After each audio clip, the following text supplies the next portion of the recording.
Hello Mila, hello Jack. Hello everybody else who's watching. Welcome to Storytime with Grandad. Today's book is from Mrs Pepperpot and it's Mrs Pepperpot Minds the Baby.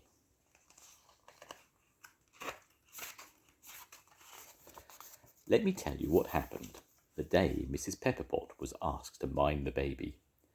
She was tidying the house when suddenly there was a knock at the door. In the porch stood her neighbour with her little boy on her arm.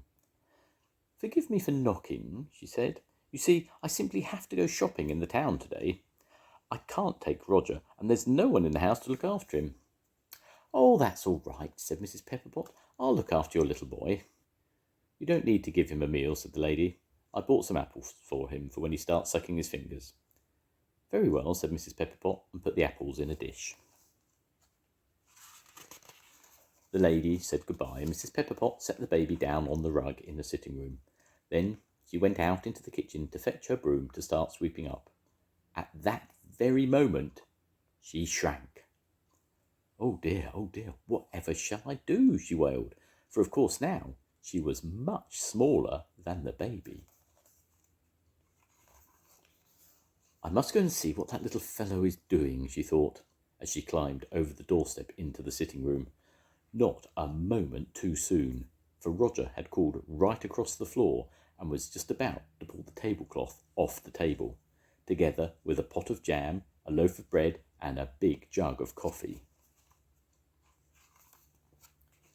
Mrs Pepperpot lost no time. She looked about her and pushed over a large silver cup which was standing on the floor, waiting to be polished. The cup made a booming noise as it fell, so the baby turned round and started crawling towards it. "That's right," said Mrs Pepperpot. "You play with that. At least you can't break it." But Roger wasn't after the silver cup. Gurgling, "One dolly, one dolly," he made a beeline for Mrs Pepperpot, and before she could get away, he had grabbed her by the waist. He jogged her up and down, and every time Mrs Pepperpot kicked and wriggled to get free, he laughed. "Ickle, ickle," for she was tickling his hand with her feet. Let go, yelled Mrs Pepperpot. But Roger was used to his daddy shouting, "Let's go," when he threw him up in the air and caught him again. So Roger shouted, let go, and threw the little old woman up in the air with all the strength of his short arms. Mrs Pepperpot went up and up, nearly to the ceiling. Luckily, she landed on the sofa and she bounced over and over before she could stop. By the time she had caught her breath, Roger had found a pot of ink and was trying to open it. Mrs Pepperpot had to think very quickly indeed. "Careful," she cried. Luckily, she found a nut in the sofa and threw it at Roger to make him turn around. He dropped the ink pot and started crawling towards the sofa. one dolly," he gurgled. And now they started a very funny game of hide and seek. At least, it was fun for Roger, but not for poor old Mrs Pepperpot. In the end, she managed to climb onto the sideboard. "Aha, you can't catch me now," she said, feeling much safer. But when the baby started back towards the ink pot, No, shouted Mrs Pepperpot. Roger took no notice. So she put her back against a flower pot and gave it a push. It fell to the floor with a crash. Straight away, Roger left the ink pot for this new mess of earth and bits of flower pot. He buried both his hands in it and started putting it in his mouth, gurgling, "Nice din-din." No, shouted Mrs Pepperpot once more. "Oh, whatever shall I do?" Her eye caught the apples left by Roger's mother. One after the other, she rolled them over the edge of the dish onto the floor.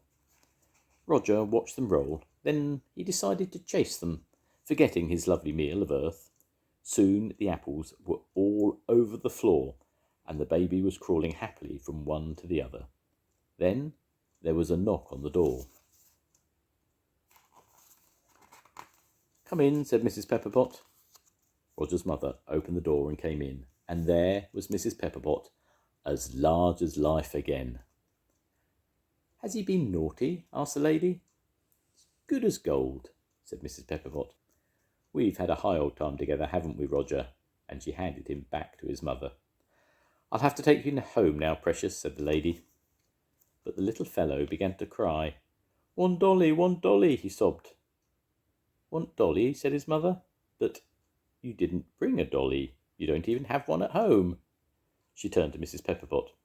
I don't know what he means. Oh, children say so many things grown-ups don't understand, said Mrs. Pepperpot, and waved goodbye to Roger and his mother. And then she set about cleaning up her house.